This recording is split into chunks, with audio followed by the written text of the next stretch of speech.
Hey guys, tonight we drift gently across golden dunes and through the whispering reeds of the Nile Delta. You're wrapped in a linen robe that's far too sheer for modesty, but perfect for catching the breeze, as the last rays of a desert sunset stretch over the smooth stone of a nearby temple wall. The heat has finally broken, and the air smells of myrrh, honey, and, yes, that faint earthy tang. That's crocodile dung. Welcome to ancient Egypt's strange, sensual world of aphrodisiacs. So before you get comfortable, take a moment to like the video and subscribe, but only if you genuinely enjoy what I do here. And if you're tuning in from somewhere cozy tonight, drop your location and local time in the comments. I always love seeing where in the world we're all winding down together. Now, dim the lights, maybe turn on a fan for that soft background hum, and let's ease into tonight's journey together. You find yourself standing at the edge of a ritual chamber, tucked behind a veil of gauzy linen. You've walked barefoot from the courtyard, where dusk still clings to the hot stone tiles, your soul's tender from the residual warmth of the sun. The smell of crushed herbs, mint, henna, and a whiff of something almost metallic hugs the air like perfume that's been waiting all day to be noticed. Then she appears, the temple attendant. She's older than you expected, wrapped in fine linen, eyes rimmed in kohl so thick it could hold a secret. She doesn't speak, not yet. Instead, she holds out a shallow clay dish. Inside, a thick, dark green paste with the exact texture of day-old porridge. This, she gestures calmly, is for you. Yes, it's crocodile dung. Now, before you panic, this was, historically, a genuine article of Egyptian sensual hygiene. Mixed with fermented milk or honey and sometimes other botanicals, it was used by women as a kind of pre-coital protection. In modern terms, contraception, though whether it worked is up for, shall we say, heated debate. Historians still argue whether the mixture was meant to block, neutralize, or simply frighten off the gods of fertility with its pungency alone. You dip two cautious fingers into the paste. It's warm, probably body temperature from the sun, but there's something oddly ceremonial about it. With no instructions other than the woman's patient stare, you rub a bit onto the inside of your wrist. The texture is grainy, earthy, and somehow feels like a dare. There's an odd comfort in knowing ancient lovers had their own awkward, improvised moments too. Some things never change. You're guided further inside, where the room opens into a small bath chamber. The walls are painted with faded lotuses and winged sun discs, and the flickering of oil lamps sends shadows dancing across your dampening skin. You soak in cool water steeped with blue lotus flowers, Nymphaea cerulea, a plant believed to be both sacred and stimulating. The petals float around you like silk confetti, their oil slowly infusing your skin. The blue lotus, you'll soon learn, is one of Egypt's most iconic aphrodisiacs. Its properties weren't just sensual, they were mind-altering. Mildly narcotic, some scholars say. The priests might have used it in ecstatic rituals, and lovers often shared it like we might pass a glass of wine, letting the gentle euphoria ease the awkwardness of intimacy. The bloom's shape, too. Open, round, sensuous, echoed feminine beauty in Egyptian poetry and art. A man might leave a pressed lotus on a lover's pillow as a token.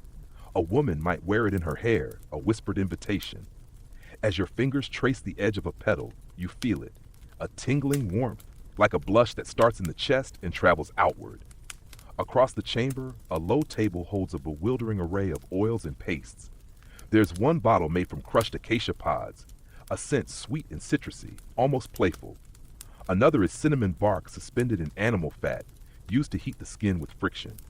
And then there's kifi, a dark, resinous mixture used in temples and bedrooms alike, made from myrrh, honey, wine, and as many as 16 other ingredients. Kifi didn't just smell good. It felt like something the gods would breathe in after a long day of judging souls. One courtier in Sex with Kings was said to demand that his lovers perfume every inch of themselves. Yes, even the soles of their feet. You glance down at your own slightly wrinkled toes and wonder if the lotus soap qualifies. As you dry off, the woman reappears, offering a small bundle wrapped in papyrus. Inside, a fig, split and glistening, drizzled with something like syrup. You eat it, slowly. It's sticky, far too sweet, and somehow it makes you laugh. The ancient Egyptians understood pleasure as something sacred. To eat, to bathe, to scent, to touch, these were not merely acts of indulgence. They were micro-prayers. offerings to Hathor, goddess of love, to Bez, the squat, leering protector of childbirth and marital fun, to Isis, whose mourning for Osiris was once said to have rekindled the gods a hymn, passion, after he was already dead. You settle now on a woven mat. The air is cooling, though the stone beneath you still remembers the day's heat. Through a nearby slit in the wall, a breeze sighs, carrying the scent of sycamore sap and river clay. Here's your quirky tidbit for the night. Crocodile dung, bizarrely, wasn't only for contraception. In some fertility rites, it was dried and burned like incense. Imagine the olfactory leap required to find that smell. Romantic. Maybe it's not about the smell at all, you think, as the lamps dim. Maybe it's about the ritual, the slow preparation, the belief that with the right plant, the right paste, the right prayer whispered beneath the moonlight, even the ordinary could become divine. And as your limbs grow heavier, coated in lingering oil and the last notes of blue lotus, you understand something ancient Egyptians knew intimately. That desire is rarely loud. Sometimes it's just a soft warmth, rising from your skin like steam. You wake slowly, not as if you've been sleeping, exactly, but as though you've drifted from one kind of dream into another.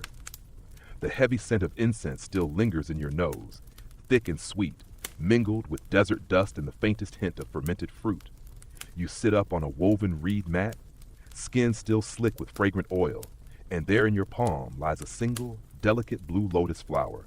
Its petals are soft, almost damp, as if it had just bloomed in your hand. You bring it to your nose, and it smells faintly like almonds, wet leaves, and something else, something harder to place, almost like old wine or memory.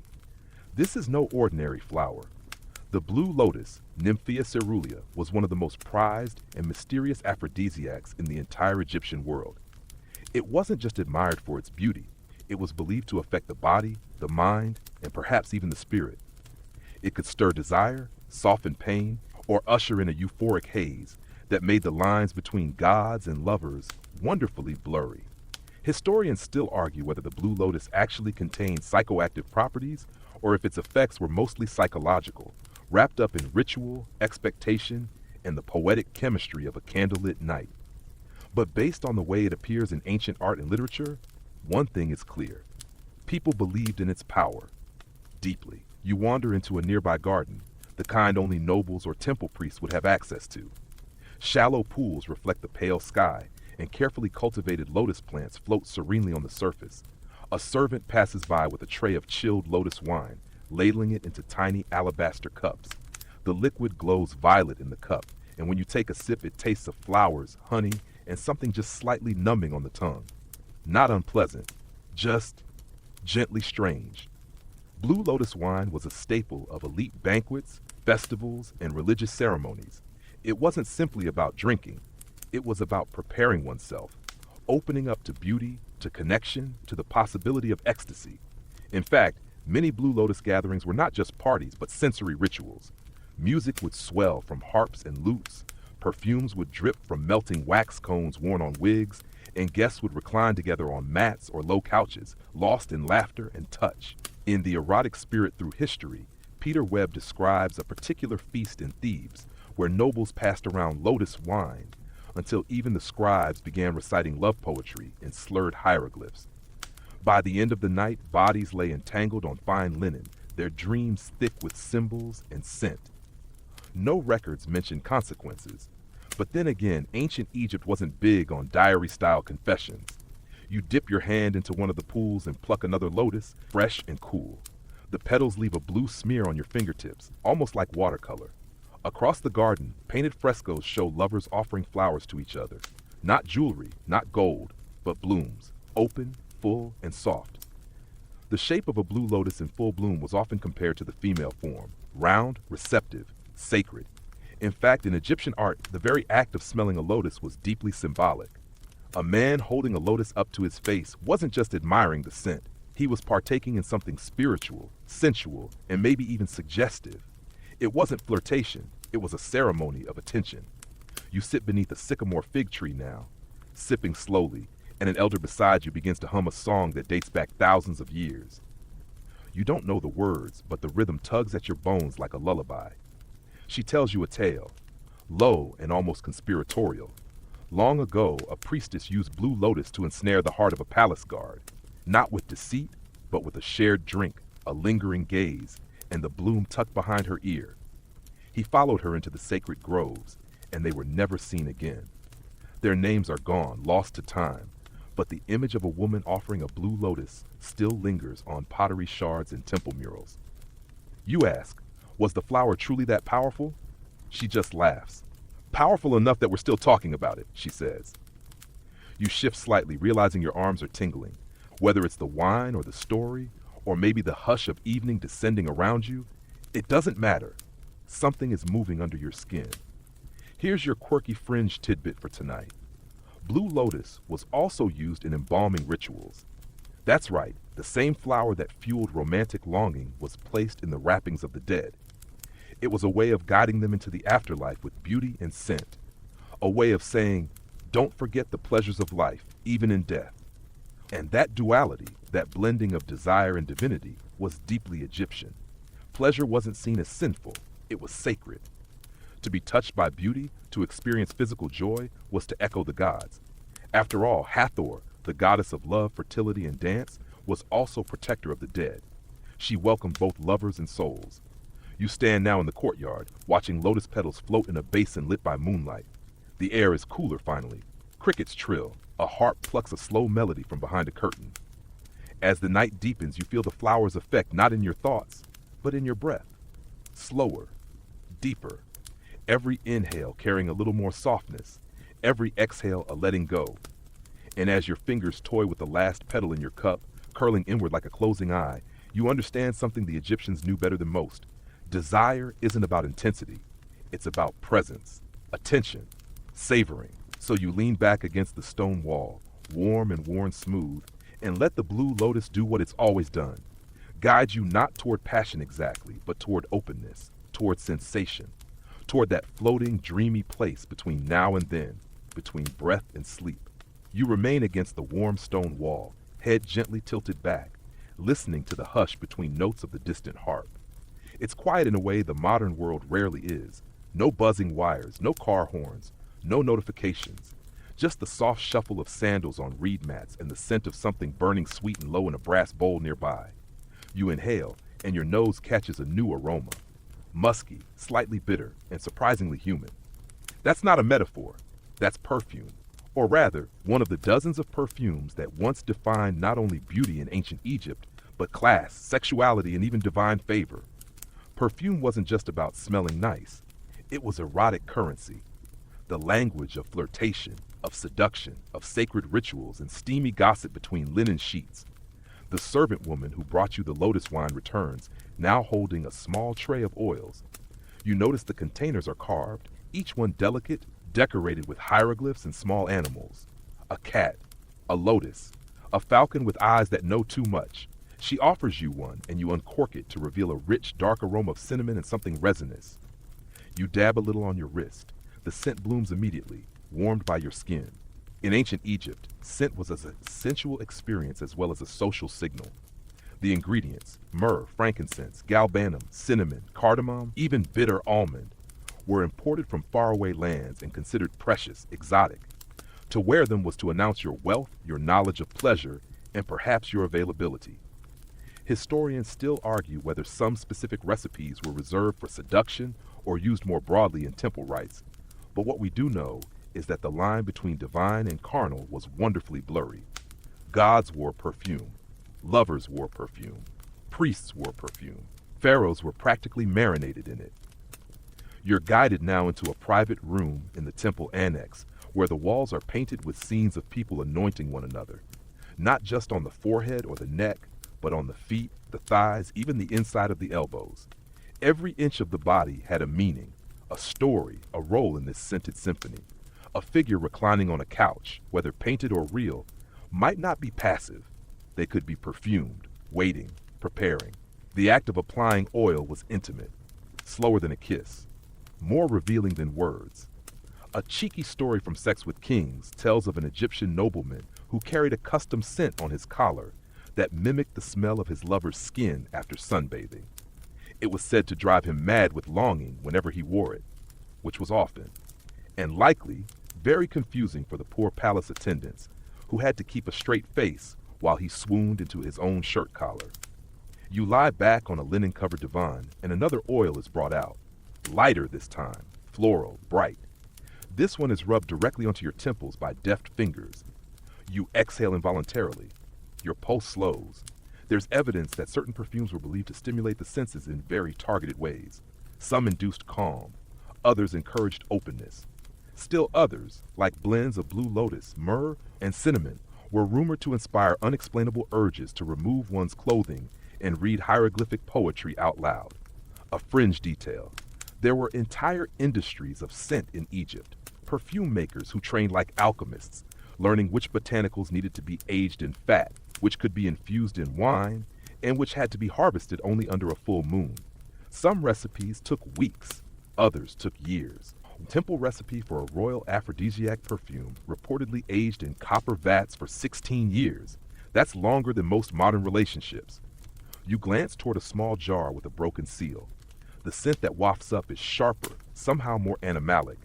It's likely a blend with civet or possibly musk, though in Egypt, some perfumes use the oil glands of ibises or even crocodile fat as a base. It's not exactly Chanel No. 5, but then again, Chanel never had to deal with temple sacrifices and embalming rites. Your guide, the woman with the quiet eyes, brings over a final oil. This one is thick, nearly black, and when she lifts it under your nose, you feel something flutter low in your belly. It's a strange blend, bitter and floral, warm and earthy, like seduction wearing a disguise. She leans close and speaks for the first time. This one, she whispers, is for forgetting who you are. It's likely a poetic translation, but the implication is clear. This scent isn't just for pleasure, it's for transformation. And that, you realize, is at the heart of Egyptian sensuality. It's not just about attraction, it's about becoming. Scent becomes memory, touch becomes meaning, oil becomes invitation, and in the flicker of a lamp, you are someone else entirely. One more scholarly mystery to consider. Some tombs have been found with sealed jars of perfume still intact, oils that remained fragrant after thousands of years. And though we can guess what they meant, no one truly knows how they smelled on the skin of a dancer, a queen, a priest lying back after a festival. Some things, like longing, refuse to be bottled. You exhale, rolling onto your side, fingers tracing the faint trail of oil down your arm. The scent clings, but gently now. Less an aroma, more a memory. One you'll carry into the night, and maybe into your dreams. You drift now through the edge of the market square, your skin still perfumed, your breath slow and shaded with sweet spice. The streets are quieter than usual. Perhaps it's the eve of a festival, or maybe everyone is simply napping through the heat of the day. You turn a corner and find yourself under a canopy of woven palm fronds, where a table is set with small ceramic bowls, each filled with curious substances. A boy with wide eyes and a sunburned nose invites you to try one. Love charms, he says with a wink, for the body, or the mouth, or the kitchen. You peer down. There's barley mash, honey-cooked dates, dried coriander, and small lumps of what looks suspiciously like sweetened garlic. Nothing is labeled. Everything is for sale. Welcome to the lesser-known but very important world of aphrodisiacal food magic in ancient Egypt, or as it was probably known back then, dinner with intentions. One bowl catches your eye, a thick paste made of dates, tiger nut flour, and ground carob. It's sticky, brown, and smells like trail mix trying to seduce you. You take a bite.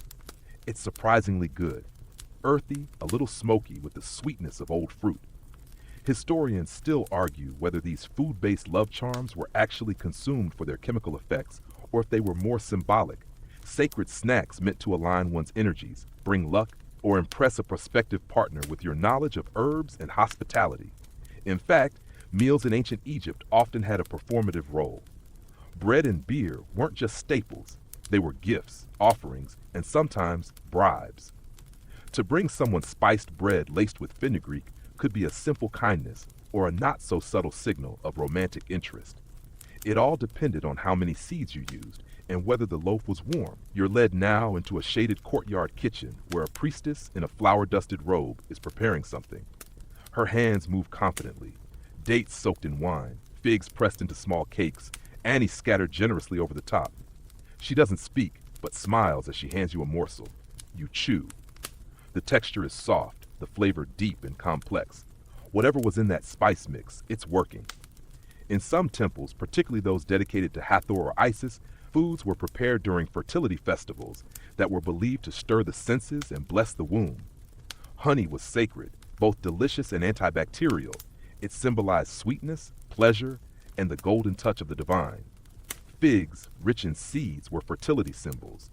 And garlic, yes, garlic, was used to heat the blood, though you imagine it didn't do wonders for ancient breath. There's a strange and wonderful connection here between food and ritual. Egyptian love wasn't necessarily about mystery. It was about intention. Preparing something with care, infusing it with meaning, sharing it in the right light with the right glance. That was the true recipe. A story drifts through your mind now.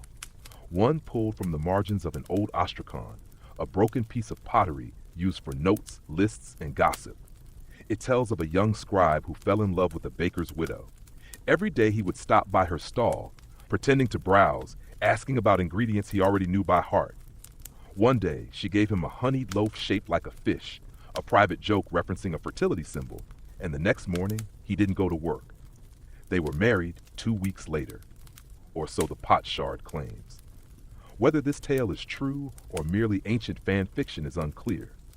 But what's undeniable is that Egyptians saw food as more than fuel. It was a way of touching without touching, of feeding without asking, of saying, "I made this for you. I thought of you while stirring." You finish your fig cake and wipe your fingers on a damp cloth. The priestess raises an eyebrow and places something new in your palm, a tiny amulet shaped like a goose. You laugh? Surely not. But yes, in many old Egyptian recipes, goose fat was an essential component for love charms, both edible and otherwise. Here comes your fringe tidbit for tonight. Goose fat, in combination with herbs and certain powdered stones, was used as a lubricant, a binder for charm scrolls, and even as an offering ingredient when buried beneath marriage beds. Romantic? Perhaps not. But practical? Absolutely. You wonder whether the charm in your hand is symbolic or literal, meant to be worn or melted or eaten. But the priestess says nothing, just nods once and disappears behind a reed curtain. Alone now, you stroll back through the market, senses buzzing from sugar and spice. A soft breeze carries the scent of cinnamon and rising dough, and you can hear someone pounding grain in a distant mortar. And just as you think this day couldn't get more delightfully strange, you pass a boy selling bundles of herbs tied with string. He waves one at you, papyrus and coriander, and grins. Good for the stomach, he says, or the heart, depending on who you ask. You take it, because that's the magic of food in ancient Egypt. It wasn't just about hunger. It was about signaling, preparing, transforming. It was love folded into bread, desire steeped in wine, pleasure baked into fig paste and pressed into a palm with quiet certainty. And as the sun sets over the market square and you find yourself chewing slowly on a honey-roasted almond, you realize something very simple and very ancient. Sometimes, the fastest way to the heart, really, is through the stomach. The market fades behind you as the last streaks of light sink behind the horizon. Your fingers are still sticky with fig syrup and honey. You've eaten your fill, more than your fill if we're being honest, and your thoughts are floating somewhere between dream and digestion. The street grows quieter now, lit only by flickering lamps tucked into sandstone niches. The air hums with mystery, the kind of hum that tells you something old and strange is waiting up ahead. You step into a narrow alley carved between high temple walls, cool now in the evening air. You trail your hand along the sandstone. It's warm to the touch, pulsing with stories, and there, just beyond a bend, is the opening to a tomb. Not one of those massive pyramidal monstrosities for pharaohs with ego problems. No, this is more modest. A private tomb, tucked away, almost shy. Inside, the air is dry and still. The torch flickers and casts uneven light across painted walls. The first thing you notice? The faces. Eyes wide, staring out from the frescoes, watching you with expressions that feel oddly contemporary. And then beneath one of those pairs of almond-shaped eyes, you see it. A figure reclining. Not dead, but dreaming. A woman, surrounded by musicians and offerings, her fingers twined with a man's, both wrapped in lotus petals. It looks like a party, or maybe something more intimate. You step closer and realize this isn't a scene of mourning. It's a vision of the afterlife, but not the solemn, harp-strumming, cloud-floating kind. No, this is sensual, indulgent, almost defiantly alive. Here in this quiet tomb is evidence of a belief that love, true, embodied, sensual love, didn't end with death. Historians still argue whether these depictions were symbolic, aspirational, or reflective of actual beliefs. But consider this. Many tombs include not just food and tools for the afterlife, but cosmetics, perfumes, and even erotic poetry carved discreetly along the lower panels. The implication? Pleasure was not only permitted in the next world, it was encouraged. And this particular tomb, it belonged to a musician priestess of Hathor. Her name is partly lost, but enough remains to piece together her story. She served at the temple, performed during festivals, and if these wall scenes are to be believed, held a lover close well into the realm of the dead. You pause, noticing a small detail in the painting. Her hand holds a blue lotus. Of course it does. Even in eternity, some habits die hard. To the Egyptians, the afterlife was called the Field of Reeds, an idealized version of Egypt itself, lush, eternal, free from hunger or pain, and yes, full of lovers, wine, music, and apparently good lighting. A quirky tidbit for you, in some funerary texts, there are instructions not just for how to survive Judgment Day, but how to find your lover on the other side. One scroll even includes a spell meant to draw forth the beloved by name, ensuring you wouldn't spend eternity alone with just your cats and awkward cousins. You sit down on a carved stone bench near the far wall and run your fingers over the hieroglyphs. They're smooth, worn down by time, but their meaning still pulses beneath the surface. A small vignette shows two figures exchanging something, a drink perhaps, or a flower. Their postures are familiar. It's the universal shape of reaching for someone you already miss. That's the thing about ancient Egyptian sexuality. It wasn't always about heat and intensity. It was about connection, longevity, eternity. Not just passion, but presence. To love someone so fully that even death had to step aside. A soft rustle distracts you. You turn and notice an alcove, half hidden by a hanging linen panel. Behind it, a small chamber. And there, lying neatly on the shelves, are jars of ointments, small combs, pieces of jewelry, and two intricately folded pieces of linen. Underneath them, a pair of sandals, still faintly scented with lotus oil. These weren't just decorations. These were offerings, to be ready, for beauty, for reunion, for whatever came next. One of the stranger debates in modern Egyptology is whether erotic dreams were a recognized spiritual experience. Several recovered texts hint at this idea, passages where dreamers meet deceased lovers, are touched by divine beings, or awaken with the conviction that their partner waits for them in the next life, exactly as they were. You close your eyes now, breathing in the silence. You imagine being buried with perfume and poetry, with the hope of kisses yet to come. It's strangely comforting. As if every moment of pleasure you allow yourself now might echo forward, not just into old age, but into the eternity of memory. Before you leave, your hand brushes the edge of a low table. Sitting on it, a small figurine of Bez, the pot-bellied, lion-faced dwarf god of fertility, music, and bawdy joy. He grins up at you, tongue out like a man who's already heard all the best jokes and told most of them too. You pick him up, give him a nod, and step back into the night. And as you exit the tomb, the sky is thick with stars.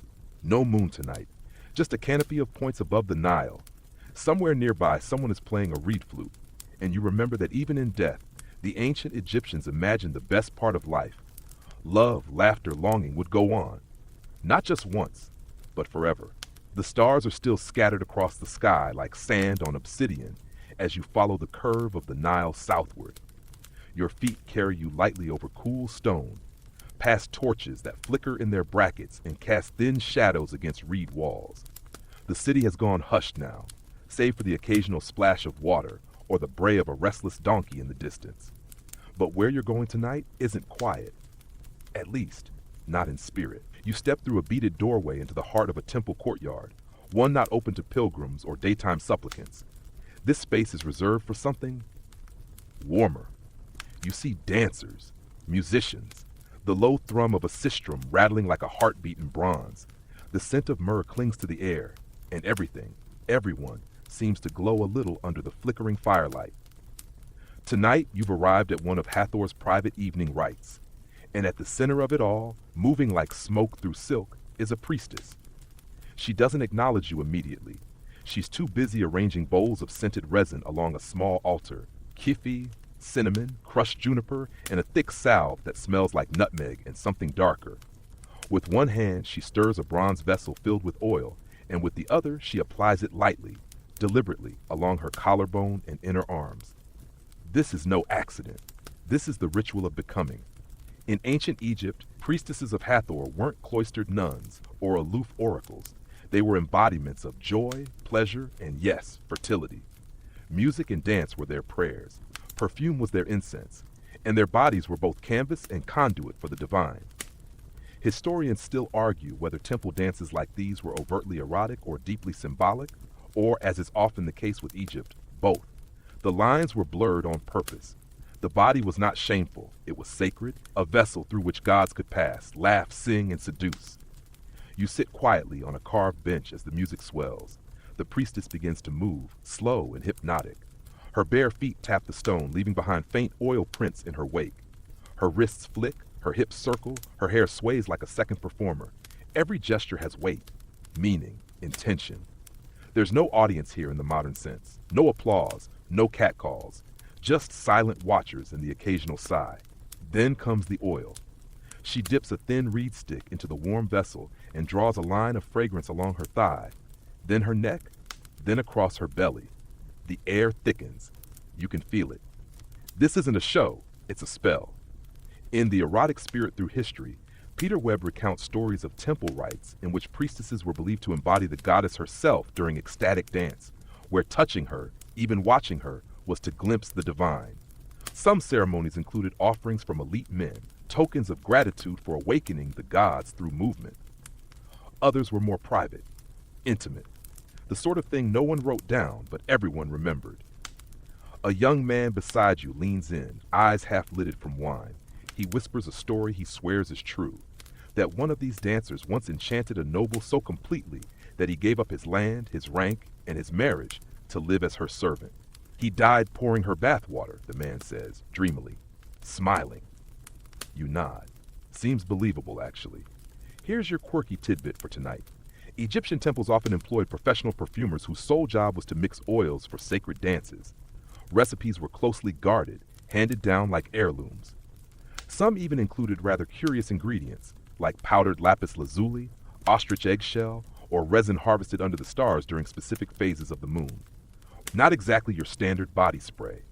The priestess pauses now and kneels before a statue of Hathor. She presses her forehead to the base and offers something, maybe a song, maybe a secret. When she turns back, her face is serene, but her eyes are lit with something ancient. Not fire, but firelight reflected. She moves through the watchers, trailing scent and warmth. She stops in front of you, not unkindly, and smiles with the barest tilt of her head. Her fingers touch your cheek. It's not flirtation, it's benediction. And in that moment you understand. The erotic to Egyptians wasn't limited to the bedroom. It was reverence, attention, sacred presence, the ability to be fully here in this breath, in this body. One last scholarly debate drifts across your mind as she steps away. Were these rituals symbolic echoes of fertility myths or lived real-time expressions of divine pleasure? Some papyri hint at both, where divine union, often between gods and goddesses, was mirrored by temple rites, where the physical was an enactment of the mythic. You lean back against the wall now, the stone cool through your linen. The music slows. The air has grown heavier, saturated with oil and heat, and stories too old for words. You feel your heartbeat match the rhythm of the sistrum. It's a lullaby made of bronze and breath. And as the last note fades and the priestess disappears behind a curtain of beads, you close your eyes, not from fatigue, but from fullness. And somewhere deep inside you carry a trace of her scent, of this space, of what it means to be seen not as separate from the divine, but part of it. You rise slowly from the bench, still feeling the pulse of the music in your chest, even though the courtyard has gone quiet. The scent of perfumed oil lingers on your skin, faint now, like a kiss pressed onto your shoulder and forgotten. The temple has emptied, the dancers have vanished, and even the ever-watchful Best statues seem more relaxed, as if they too needed a moment to catch their breath. You slip out into the night, following a narrow pathway lined with low lamps. Somewhere, Reeds rustle in the wind, whispering secrets in a language the gods probably invented just to keep humans guessing. The path curves, and you find yourself on the edge of a garden, part orchard, part private sanctuary. It's much quieter than the earlier spaces, but you're not alone. A small figure moves between the trees, her arms full of papyrus scrolls and something bundled in cloth. She doesn't look surprised to see you. In fact, she waves you over. She is, she explains, the palace archivist, or maybe just a gossip with access to the royal pantry. It's hard to tell, and she seems equally happy with both titles. Tonight, she has a story for you, one about a pharaoh and love, and something called Date Wine Disaster Number 7. She doesn't elaborate, she simply begins. So you settle in beside a pomegranate bush, lean back against warm stone, and listen. The tale begins, as many do, with a royal who had it all. Power, jewels, temples in his name, wives too numerous to count. But of course, what he wanted was what he wasn't supposed to have, his half-sister. Not uncommon in Egyptian royalty, true, but this case was complicated. She was a priestess, sworn to celibacy during festivals, which meant her availability was seasonal at best. And yet, one night during the festival of the drunkenness, yes, that was a real celebration honoring Hathor, he found her dancing in the inner temple court, face veiled, feet bare. Her body glistened with oil, and she wore a necklace of blue lotus blossoms, each petal still damp with dew. He recognized her immediately. So, naturally, he pretended not to. Historians still argue whether this particular encounter actually happened or was mythologized into palace gossip after the fact. But several fragmentary love poems reference it, written in the voice of a woman who describes the golden one who met me in secret, whose touch woke the sun behind my eyes. According to the archivist, the pharaoh had a plan. He asked the royal perfumer to create a special oil, something no one else would recognize. It was made from myrrh, crushed mandrake root, and a splash of fermented date wine. The result? A scent so intoxicating, it was said to leave a trace of euphoria wherever it was dabbed. That night, he wore it not on his wrist or neck, but beneath his tongue. You blink at this. Yes, she says. A kiss was the delivery method. As the festival swelled into laughter and music, he found her again. Still veiled, still untouchable. He leaned in, pressed a greeting to her cheek, and let his breath brush her ear. She inhaled and smiled. Now, whether they slipped away into a side chamber or simply wrote long, tortured letters to each other for weeks is unclear. The records are maddeningly vague. But soon after, a new blend of perfume was ordered in bulk. And 2 festival nights later, a love poem appeared etched into the underside of a throne. Backward, as if carved secretly. And the poem, a single line, I bloom where your mouth has been. A fringe detail for you. Ancient Egyptians believed mandrake root had aphrodisiac properties so powerful that even smelling it could cause spontaneous desire. It was sometimes steeped in wine, baked into cakes, or as in this case, used in extremely creative ways. It was also notoriously difficult to harvest. Its root system resembles a human figure, and some believed it screamed when pulled from the earth. Lovers had to be brave or deaf. You laugh softly, and the archivist hands you a piece of the bundled cloth. Inside is a vial, small, bronze, and warm from being tucked close to her body. She nods. It's the scent, she says, or a version of it. You unstopper it carefully. The scent hits you immediately. Spicy, thick, earthy. It's the kind of smell that feels like a dare. She leans close. It was never about the oil, she whispers. It was about the story people told when they smelled it. And that's the lesson, really. Aphrodisiacs weren't always about chemistry. They were about anticipation, about memory, desire encoded in scent, flavor, silk, and shadow. The story is the aphrodisiac, the secret, the risk. You thank her, and she gathers her scrolls, vanishing into the garden without another word. Maybe she was a dream. Maybe just a well-informed romantic. Either way, the story stays with you. And as you press a drop of the oil to your wrist, you can almost hear her laughing in the distance. You inhale and smile. The scent lingers on your wrist long after the archivist disappears, her scrolls rustling like dry leaves in the wind. You walk slowly now, letting the perfume settle into your skin, letting the stars lead you somewhere new. The Nile is just a shadow at this hour, a sleeping serpent winding through the land. Somewhere near its edge, drums echo faintly, deep, rhythmic, like a heart remembering how to dance. You follow the sound until it leads you to a wide open square, softly lit by hanging lanterns. People are gathered here, but not in the usual way. This isn't a marketplace or a festival crowd. This is something older, more focused. There's music, yes, but also chanting, laughter, the unmistakable scent of fig cakes carried on the breeze. It's a festival, and tonight they're celebrating with food. You watch as women in sheer linen dresses set baskets down at the center of the square, each one filled with symbolic treats, honey-drenched dates, cracked walnuts, fresh figs bursting at the seams, tiny loaves shaped like fish or cats or the curvaceous form of the goddess Hathor herself. Children dart between the adults, giggling as they steal grapes and smear syrup on their faces. No one seems to mind. That's part of the magic. A priest stands to the side with a tray of wine cups, Blue Lotus again, and motions for you to take one. You do. Of course you do. You sip. It's sweeter this time, spiced with a little grit, like the wine was poured over dried cinnamon bark. You wonder what other ingredients might be floating in there. A hint of fennel, a whisper of mandrake, or maybe just the residual heat from the smiles being exchanged all around you. Here's the thing about food and fertility in ancient Egypt. They weren't just connected, they were inseparable. The act of feeding someone was often the first step in wooing them. The act of sharing a meal, especially at a ritual like this, was practically a contract. Historians still argue whether these festivals were wholly religious or if they provided socially sanctioned excuses for more intimate connections. The answer, as always in Egypt, is probably yes. A woman beside you, older, with laugh lines and a ring of blue beads around her neck, leans over and hands you a small fig cake. You take it and thank her. She winks. Made it with 2 prayers and a pinch of nonsense, she says. The cake is still warm. You bite into it. It's soft, sticky, and rich with flavor. You taste dates, nuts, and something vaguely floral. She tells you the recipe comes from a long-dead aunt who claimed to have seduced her husband with it in under 3 bites. You look around.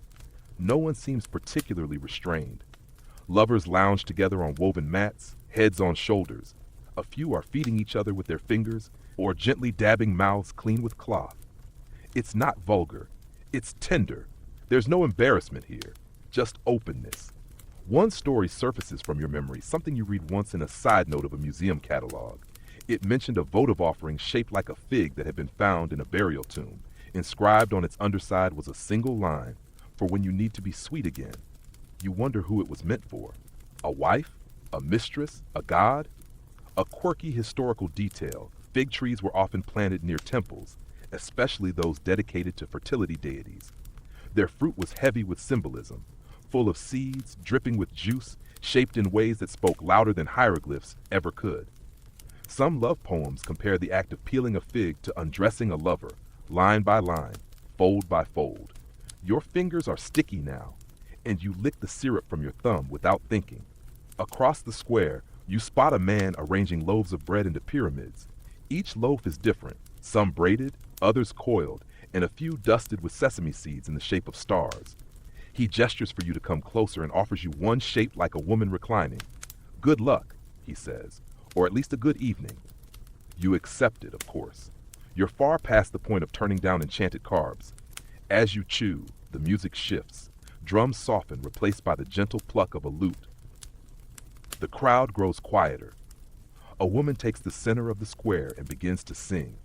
Her voice is low, rich, a little cracked around the edges, like old honey left in the sun. She sings of longing, of finding a lover beneath a fig tree, of offering him cake soaked in wine, of the look on his face when he realized he'd already said yes without opening his mouth. Somewhere in Sex with Kings, there's a mention of a similar scene, a queen who kept a private bakery staffed by dancers and perfumers. She'd offer visitors blessed loaves wrapped in papyrus and dipped in lotus syrup. Each loaf was said to contain a wish or a secret, or perhaps just the taste of a long night well spent. And here's your fringe tidbit for the evening. Certain loaves were shaped with very deliberate anatomical accuracy. And no, not just of the female form, both equally. Because in Egypt, fertility wasn't about subtlety, it was about abundance. As the song ends, you notice a basket being passed around. Inside are small charms, beads, amulets, folded bits of linen with wishes written inside. You take one. It's warm like it's been held in someone's hand all evening. You don't open it. You just tuck it into your robe and smile. Because tonight, you've eaten sweet things offered with sweeter intent. You've listened to stories told without shame. You've seen a community that honors pleasure not as a vice, but as a birthright. And as the square slowly empties and your eyes grow heavy, you lie back on the nearest mat, sticky-fingered and full-hearted. The stars are still above you. And maybe, just maybe, someone's baking you a fig cake in the next world already. You wake to birdsong, soft, fluting notes that drift across the Nile like ripples of sunlight on water. Your fingers are still sticky from fig syrup, and your limbs are pleasantly sore, as if sleep took the form of a lover who refused to leave quietly. The mats beneath you smell faintly of wine, herbs, and the long breath of laughter from the night before. You sit up slowly, brushing papyrus crumbs from your robe, and stretch. The morning is young. The air is already warm. But not oppressive, just enough to make you want shade, or something cooler, or someone. You're not the only one thinking along those lines. A young man, barefoot with a cloth bag slung over one shoulder, passes by humming a tune and clutching a bundle of green stalks tied with string. He pauses when he sees you and grins. "Shopping for spells today?" he asks. You blink. "Love spells," he clarifies, as if that made it better. You shrug and follow him. You find yourself soon enough in a back alley behind the temple district, where a small stall is set up beneath a canopy made of patched linen and dried banana leaves. The table is cluttered with scroll fragments, bundles of herbs, carved ivory figurines, and bottles filled with mysterious liquids. A woman with dark eyes and fingers stained red from some kind of root smiles without showing her teeth. "Looking to keep someone," she says to you, "or get someone back." The table is full of love magic, and not the metaphorical kind. This is the world of Heka, Egyptian magic, rooted in divine speech, sacred action, and a deep, respectful meddling in the currents of the world. And among its many branches, love spells were both common and complicated. You pick up a thin bundle wrapped in linen. It smells of ginger, ash, and something bitter, perhaps goose fat. The label, it reads in cracked black ink, "For making the reluctant more inclined." Historians still argue whether such spells were meant to charm, seduce, or outright manipulate. The ethics of Egyptian love magic are a gray zone, especially since many spells were intended not to inspire affection, but to bend it. In one recovered incantation, the caster calls upon a lion-headed deity to bind the heart, the mind, and the thighs of the beloved. Subtle? Not at all.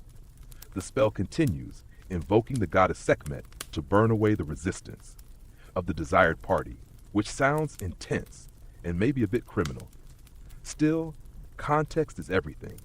In a world where emotions were often tied to ritual and outcomes to divine whim, these spells were less about coercion and more about balancing energies, or at least that's what the vendors say.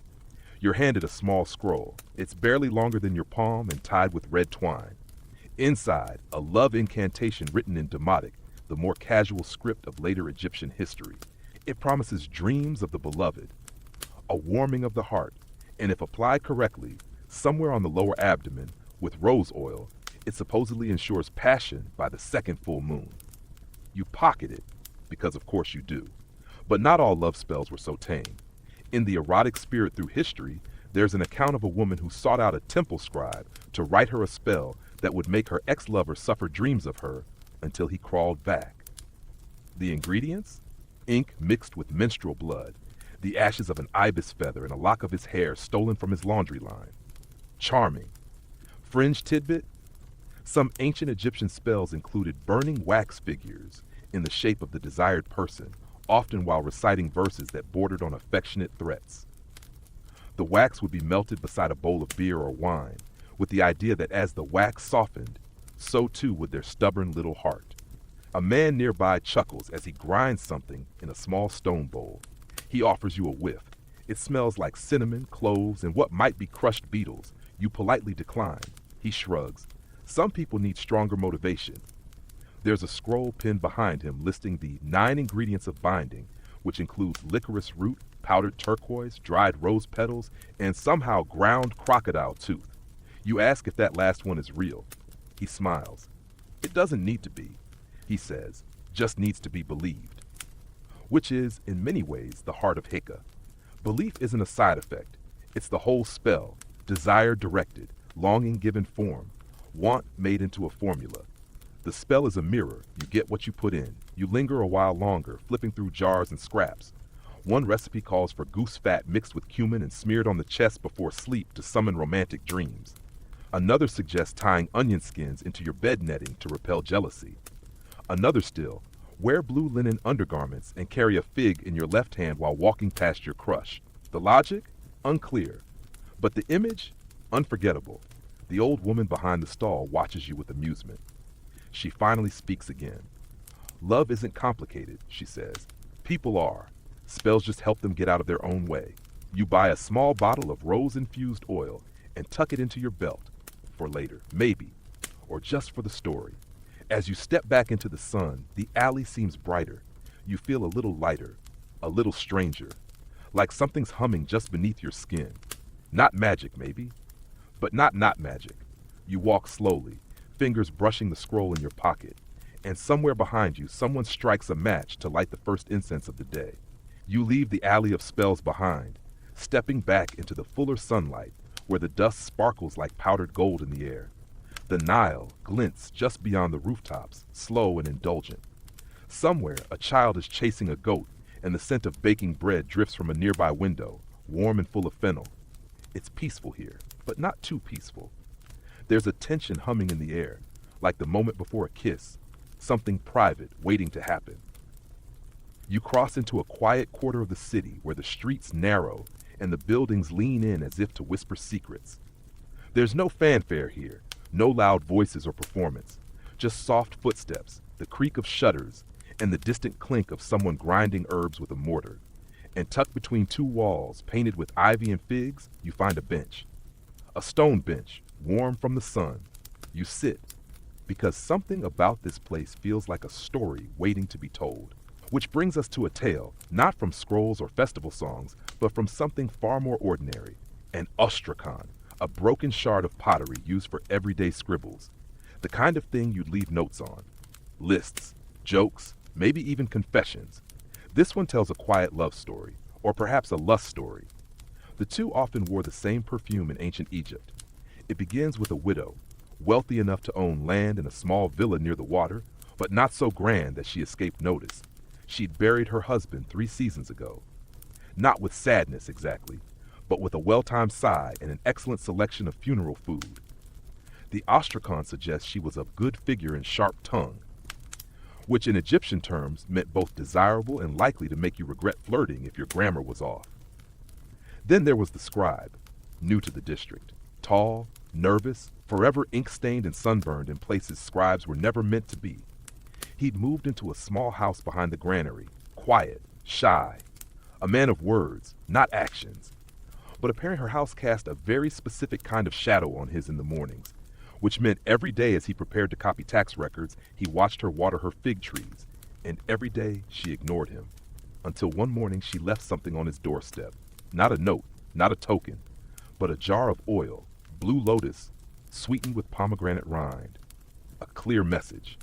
He responded the next day with bread, but not just any bread. A small, intricately braided loaf shaped like a goose, the symbol of fertility, love, and also, if you believe some of the racier myths, certain bedroom sounds. She accepted the gift, returned it 2 days later, slightly stale, uneaten, with a note. I asked for honey. Historians still argue whether this exchange is literal or symbolic.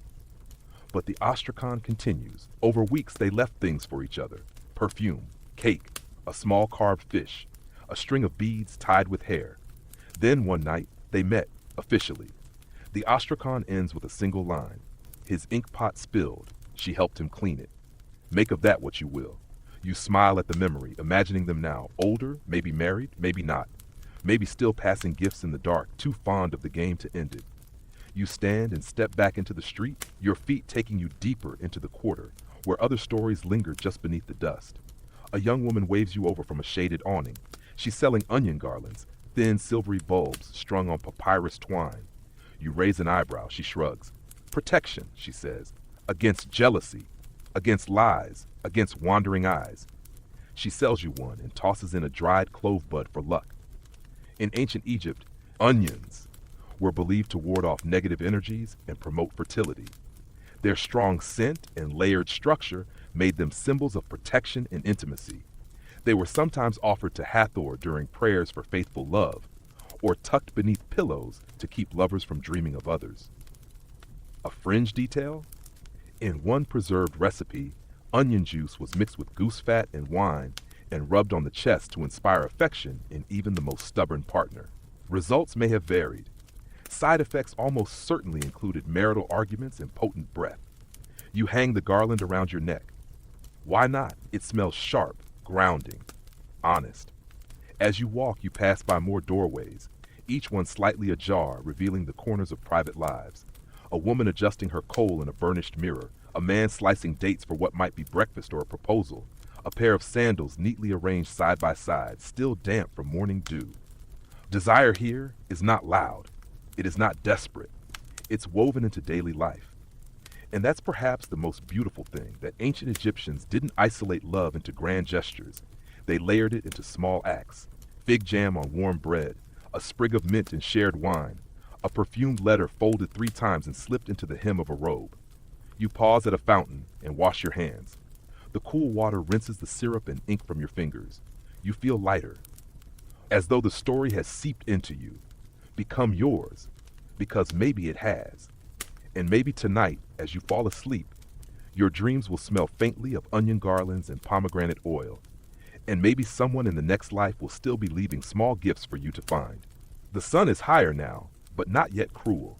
It dapples through the palm fronds above you, casting slow-moving shadows that seem to sway in time with your steps. You walk with the casual pace of someone who isn't expected anywhere, which in ancient Egypt is a rare and enviable luxury.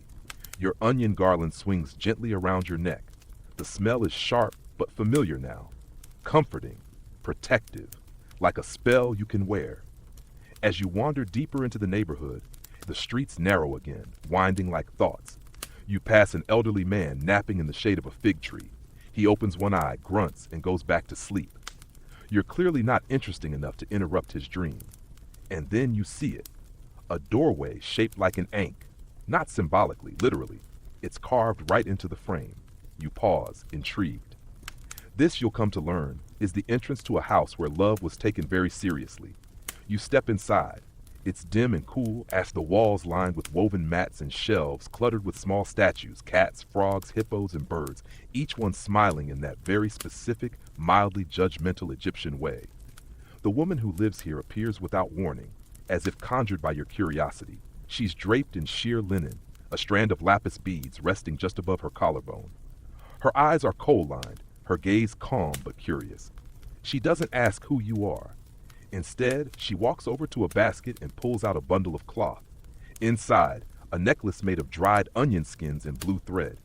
It's for loyalty, she says simply, and for dreams. You raise an eyebrow. She laughs. In case someone is dreaming of someone else, she adds. We can't have that. This is where the topic turns from food and fragrance to talismanic protection, the belief that love once earned had to be safeguarded. And few things in ancient Egypt were believed to guard the heart, quite like the humble onion. Historians still argue whether onion garlands were primarily symbolic or actually believed to hold magical power. But they appear often, on mummies, wrapped in linen, in temples offered to gods, and occasionally in love letters that end with the phrase, "May your eyes not stray." Some households even placed onions in jars of wine as a kind of potion, to be shared only between partners. Others tied them into bedposts, believing they kept the body faithful while the soul wandered in sleep. You ask her about that.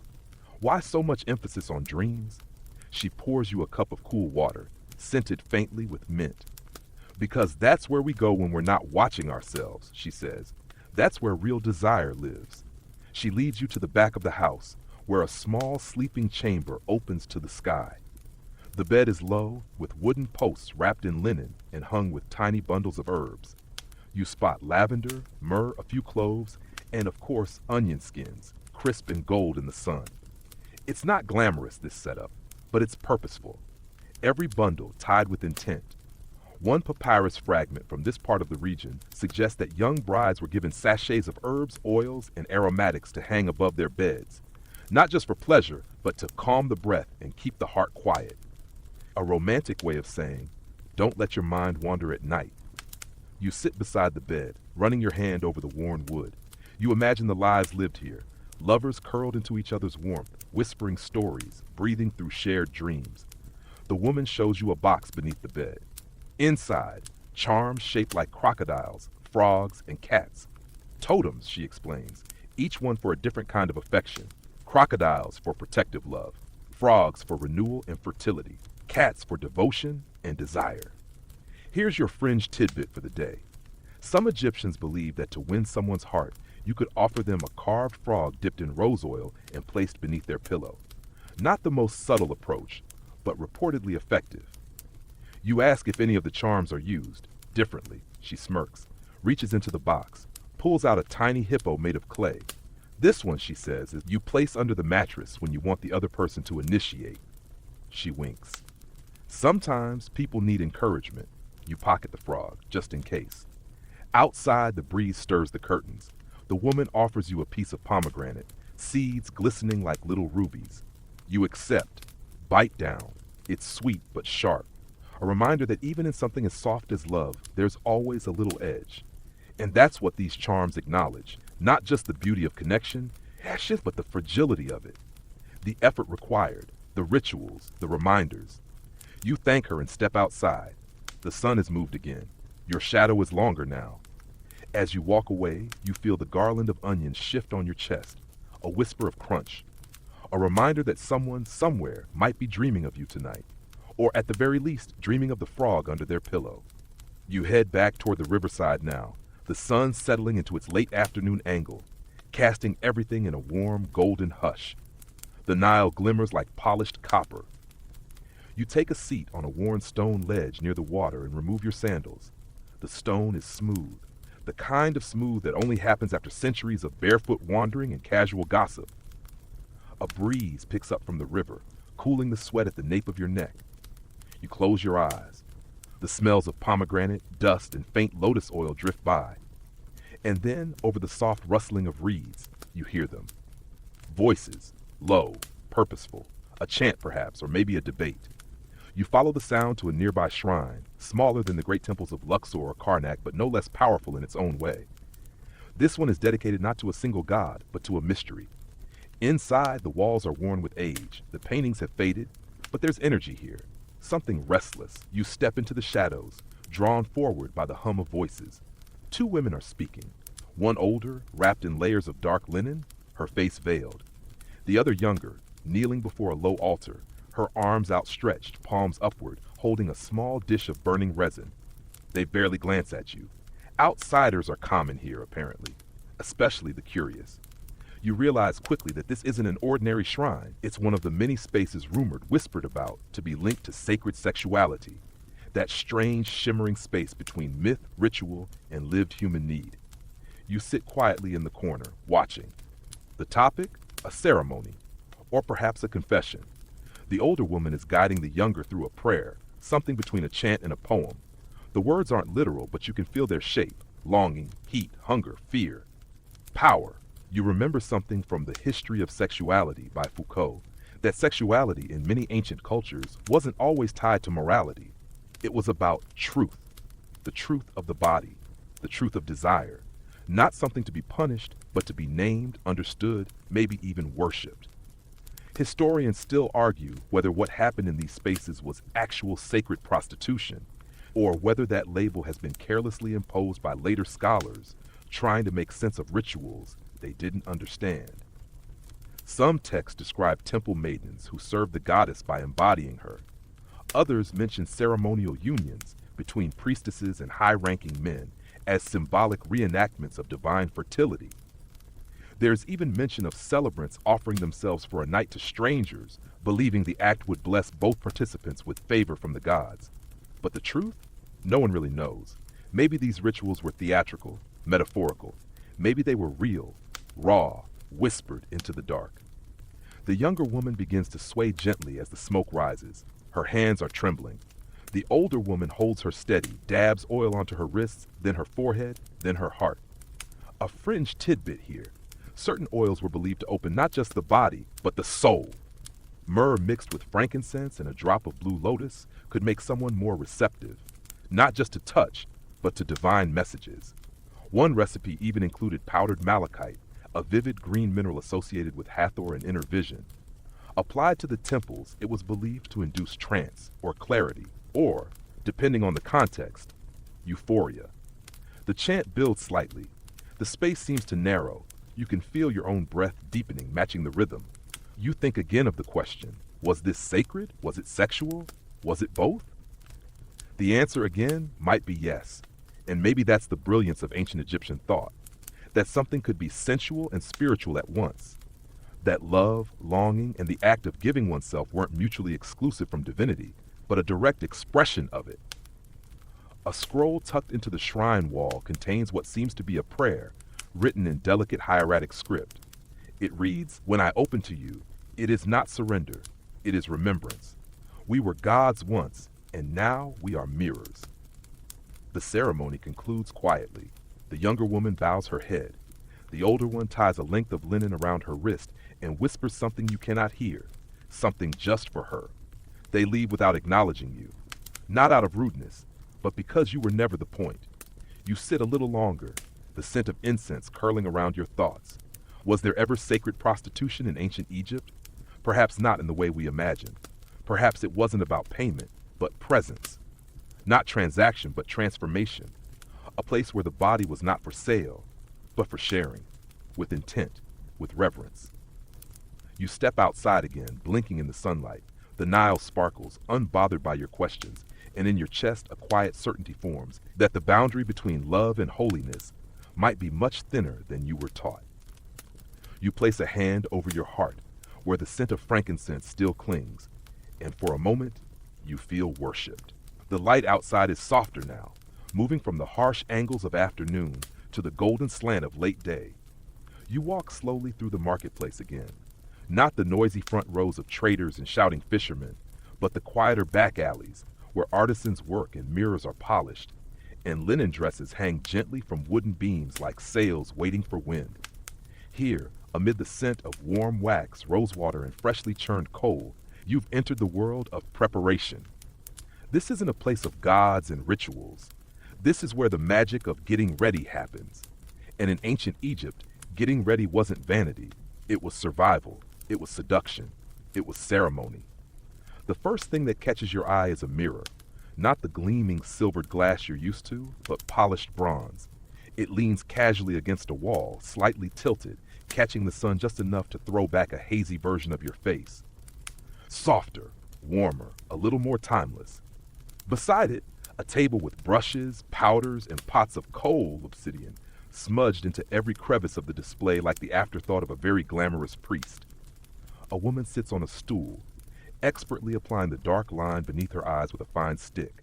She doesn't flinch. One hand holds a tiny vial of what smells like ground almond and goose fat. The other moves with the practiced rhythm of someone who's done this since she could sit upright. She catches you watching. "It's not for you," she says, dabbing the stick into the coal again. "It's for me." She's not being defensive, just honest. You see, makeup in ancient Egypt wasn't a mask. It was a message. And sometimes that message was meant for the gods, or the mirror, or an ex who still showed up to temple festivals with someone suspiciously younger. Historians still debate whether coal was primarily used for beautification or for medical reasons, protection against sun glare or infections. But it doesn't have to be one or the other. It could be both. Function and flair, eye health and heartbreak prevention. She finishes one eye and gestures for you to try. You hesitate, then sit beside her. She applies the line carefully. The stick is cool, the powder smooth and slightly gritty. It smells of earth and burnt resin. You look into the bronze mirror. Your reflection stares back, sharper now. Not dangerous exactly, but certainly harder to ignore. There's a certain kind of flirtation and transformation, isn't there?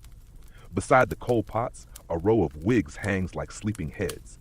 You reach out and run your fingers through one. It's made from human hair, braided into intricate rows, and smells faintly of cedarwood. A few are adorned with beads, small feathers, even flowers tucked between plaits. Wigs weren't just fashion, they were armor. In the sweltering heat, many Egyptians shaved their heads for hygiene and comfort, but in social settings, a wig signified wealth, taste, and readiness. And in love, a good wig could mean everything. One story from Sex with Kings tells of a noblewoman who owned over 30 wigs, each reserved for a different lover or mood. There was the casual intrigue style, the I'm listening but not impressed look, and of course the classic, I wore this one when we met and you're lucky I kept it braid. The woman helping you now ties a thin strip of linen around your head and sets a modest wig on top, dark, shoulder length, braided down the sides. She steps back, squints, and nods approvingly. Now you look like you might keep secrets, she says. That's a compliment, in case you're wondering. A fringe detail worth remembering. Wigs were often perfumed, with tiny cones of scented wax placed at the crown. Over time, the wax would melt, releasing fragrance that mingled with heat and motion. Walk too fast, and you might smell like an entire garden party. But walk just slow enough, and the scent would follow you like a whispered invitation. You're beginning to understand. Getting dressed in ancient Egypt wasn't about hiding yourself. It was about summoning yourself. Becoming the version of you that could command attention without ever raising your voice. The final touch is jewelry. Not heavy or gaudy. Just a thin gold chain with a small amulet in the shape of a cat. Protection, the woman says, but also curiosity.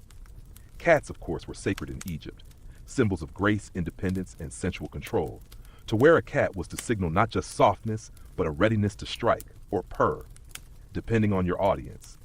As you turn to leave, the woman calls out one last suggestion.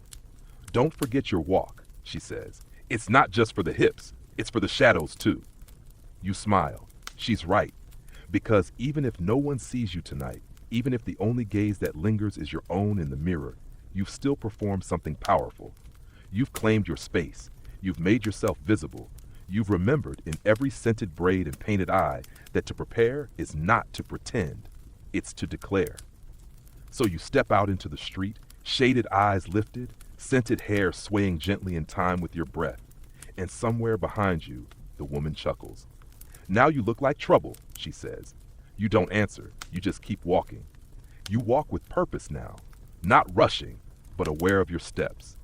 The wig shifts slightly with your stride, and the scent of the melting wax cone at your crown is faint but heady, sweet like lotus and myrrh. Every breeze carries a little reminder that you're dressed for something interesting. You're not exactly sure where your feet are taking you, but that's always how the best nights begin, isn't it? As you leave the tangle of artisan stalls behind, a long, shaded path opens before you, lined with banana trees and trimmed hedges. The ground is covered with crushed white shell that crunches softly underfoot, and up ahead, behind two papyrus-wrapped posts, is a doorway, wide open. And just like that, you're inside the home of an elite noble. But this isn't a cold marble palace or stone-floored fortress. It's soft, warm, built to cradle and impress in equal measure. You're in the inner garden, and immediately, you understand something. This entire house is designed to make people feel wanted. Banana leaves flutter gently in the breeze, casting dappled shadows across tiled mosaics. Low fountains gurgle in shallow pools, the sound like a private laugh. Cushions lie scattered in inviting piles, and bowls of dried fruit, dates, and lotus petals sit within easy reach.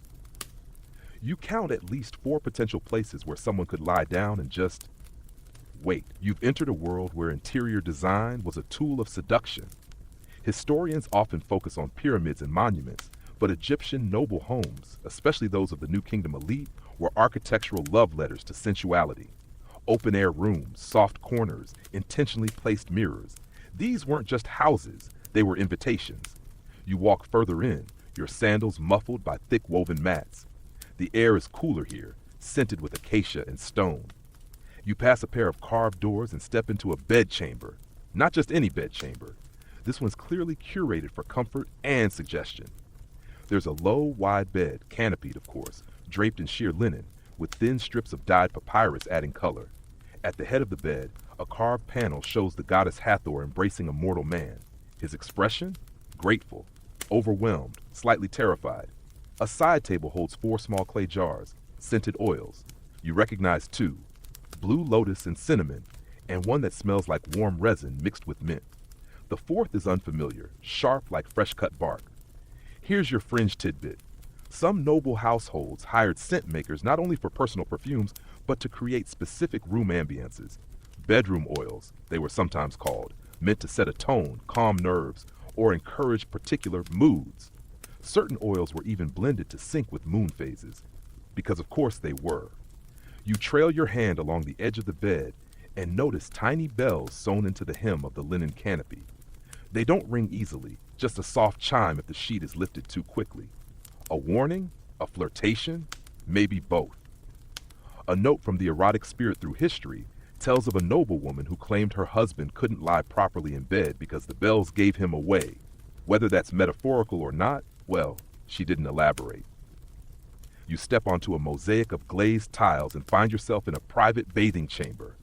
Sunlight filters in from above through carved latticework.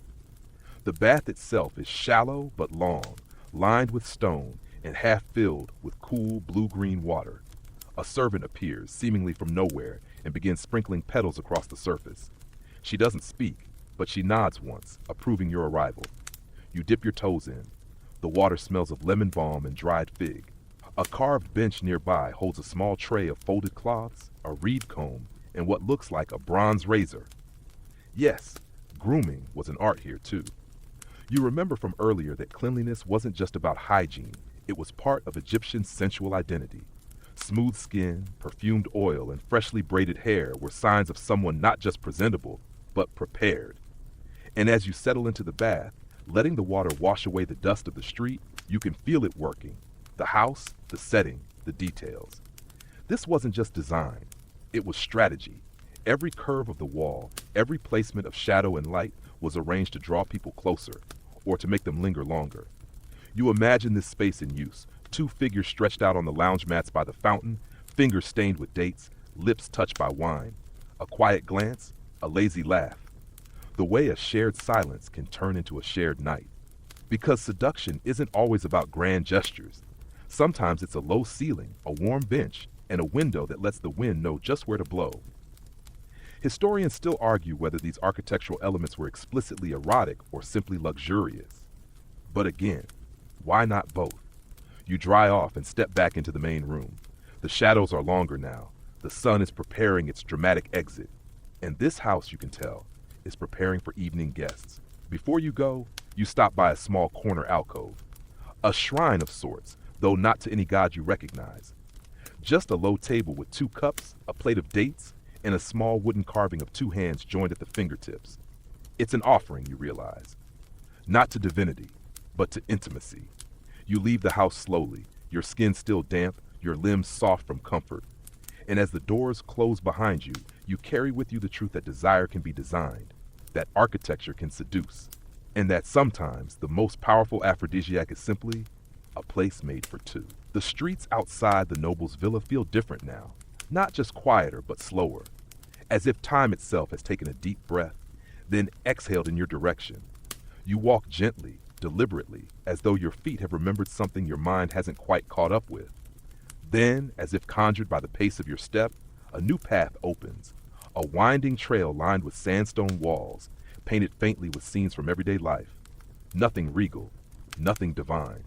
Just scribes, bakers, midwives, laughing children. This is no temple road. This is Deir el Medina, a workers' village built for the craftsmen who constructed the tombs of kings and queens.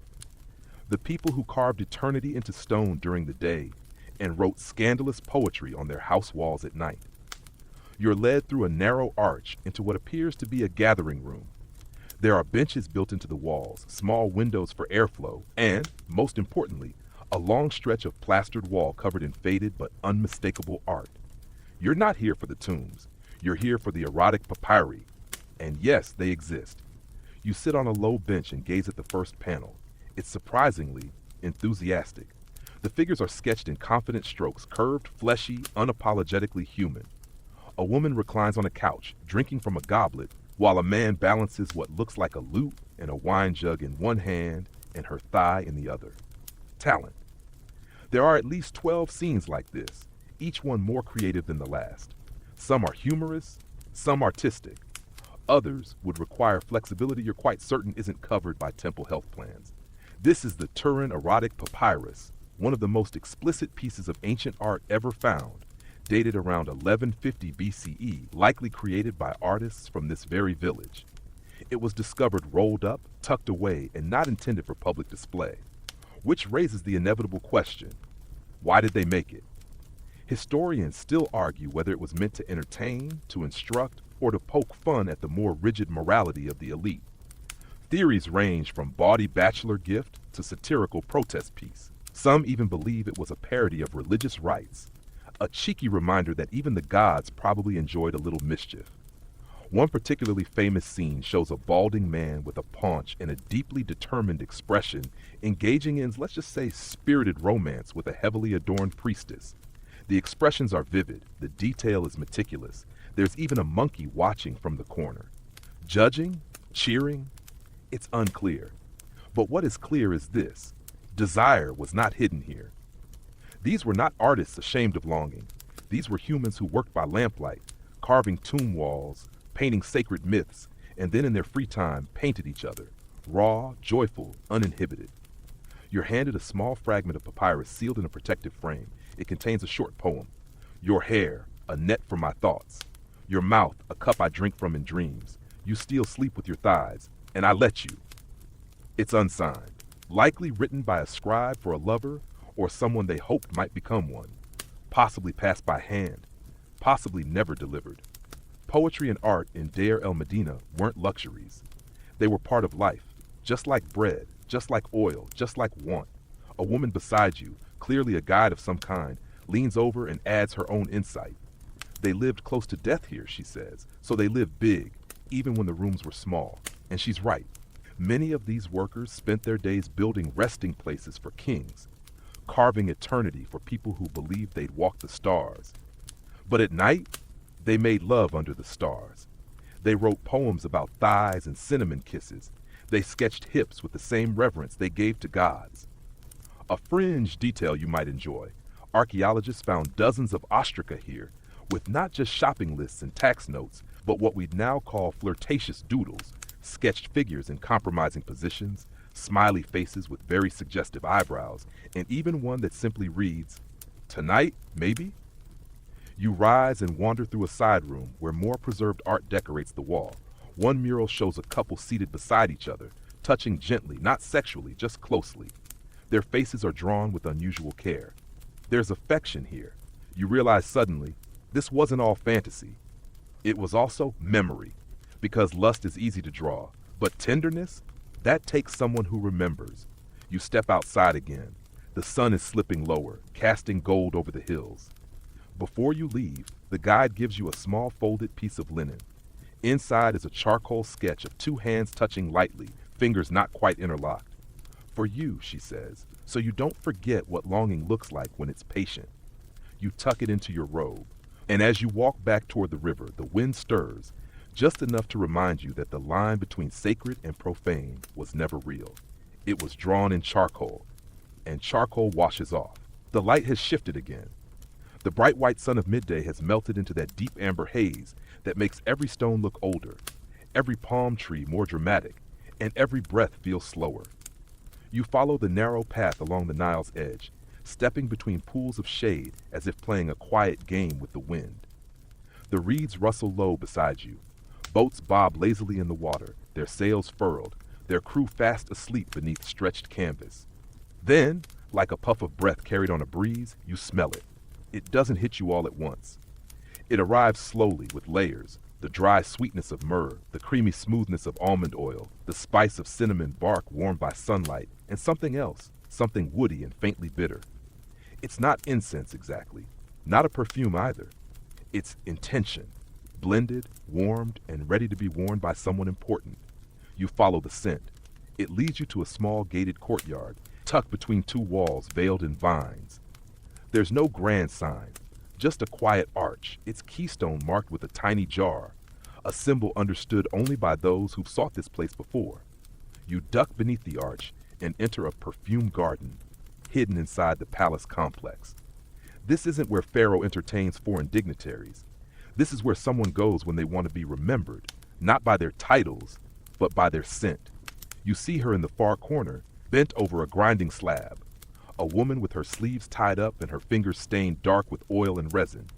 Her wrists are wrapped with blue thread, and her hair is bound in a net that glints with copper beads. She looks up, studies you briefly, and then returns to her work.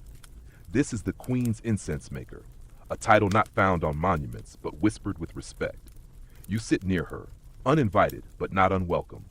She speaks as she works, her voice low and rhythm steady. She's meeting someone tonight, she says, rolling crushed petals into a thick ball of fat and powdered wood. Not the king, someone else. You nod. You knew that already. And this little globe of scent, warmed over a low flame and brushed onto the back of the Queen's neck, this is her letter of intent, her invitation without words. She asks for something that lingers, the woman continues, something that doesn't speak too soon but stays long after the doors are closed. You watch her add a spoonful of wine-infused resin to the blend. The scent shifts, richer now, slightly dizzying, like memory wrapped in silk. Here's your tale for the night, wrapped inside this garden of perfume. A queen, some say it was Tae, others whisper Nefertari, once fell in love with a man who made oils. He wasn't a warrior or a priest or even of noble blood, just a craftsman with steady hands and a gift for knowing what the heart needs before the mind can name it. He made her laugh once by describing how sandalwood smelled like warm skin after a sunbath. She told him to make a scent that captured that, and he did. They met rarely, discreetly, always behind the herb-drying racks or near the back entrance of the garden where no one looked twice. But each time she wore the same oil, his oil, the one no one else could quite identify. Years later, when she died, they found a single bottle buried in her tomb. It was sealed, unmarked, and filled with that same dark oil. The papyrus tag attached to it read simply, "To be remembered." Historians still argue whether the bottle was meant for her journey into the afterlife or as a message for whoever opened the tomb. Either way, the scent inside was still faintly alive, preserved for over 3,000 years. Back in the garden, the incense maker is now shaping wax cones, those peculiar little caps worn on wigs that melt slowly through the night, releasing fragrance over hours. She infuses them with a blend of blue lotus, sweet marjoram, powdered clove, and something she calls laughter dust. You decide not to ask. You help her fold a thin square of linen and dip it into a bowl of oil. It smells soft, rosewater and fig wood with a flash of mint beneath. She wrings it out, folds it thrice, and hands it to you. You'll need this later, she says, for someone's shoulder or your own. Here's your fringe detail. In some high court traditions, a guest's seat would be perfumed before they arrived, not just with incense, but with oils brushed into the cushion, the wood, even the underside of their cup. So by the time they sat, they were already being touched by scent. It was intimacy delivered by furniture. And yes, it absolutely worked. The garden is darker now. The moon has begun its rise. Frogs sing somewhere in the shadows, and the breeze carries a new coolness. The incense maker rises, stretches her back, and begins cleaning her tools. You notice her move with the same precision she used in crafting scent, a blend of muscle memory and reverence. Before you go, she offers you one last vial, small, round, stoppered with a sliver of cork and sealed in wax. She places it in your palm. Don't open it tonight, she warns. Wait until you're sure. You don't ask what it contains, because the best perfumes, like the best desires, are about timing. You leave the garden with the scent still trailing you like silk. The night waits just outside the gate, open-armed and curious.